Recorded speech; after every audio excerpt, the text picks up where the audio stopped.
Hi, this is Dr. Duffey, and this is the 8th in a series of videos on how to get ready for college in trying times. This 8th video is on adopting new study habits. Returning to studies may be harder for your brain right now.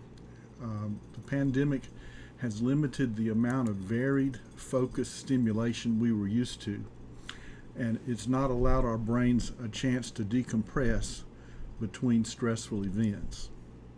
Our brains are more focused on waiting for the next threat rather than looking at the long term or feeling free enough to be inventive. Our national tragedies may be affecting more than just the brain. I can't remember what I was watching on TV when I heard Dr. David R. Williams being interviewed.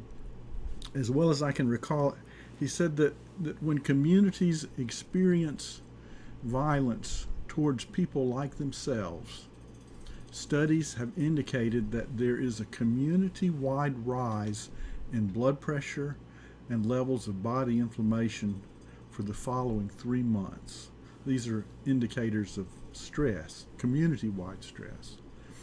I would think then that it makes personal self-care even more important now.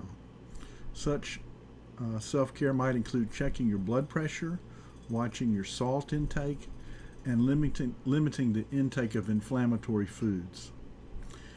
Dr. Williams mentioned also that studies showed that health improved in groups that were actively engaged in trying to improve their situation. You can find Dr. Williams on TELMED.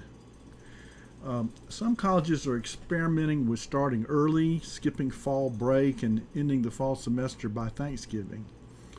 Some have developed a hybrid model of classes that are partly online and partly live.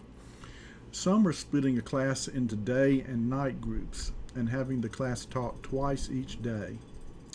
In general, there's a feeling that there could be a spike in COVID cases that would be significant enough to result in a retreat to remote learning rather quickly. I found from talking to students last semester that students studying remotely found themselves assigned more articles to read and also more written assignments as teachers tried to make up for missed lectures, missed labs, and other hands-on activities. In those situations, students without good broadband or adequate computer setups or maybe adequate computer skills, they were at a disadvantage. If the pandemic gets worse and there has to be a sudden return to remote education, this situation may repeat itself. Think ahead. If you can upgrade your skills and equipment now, you'll be ahead of the game.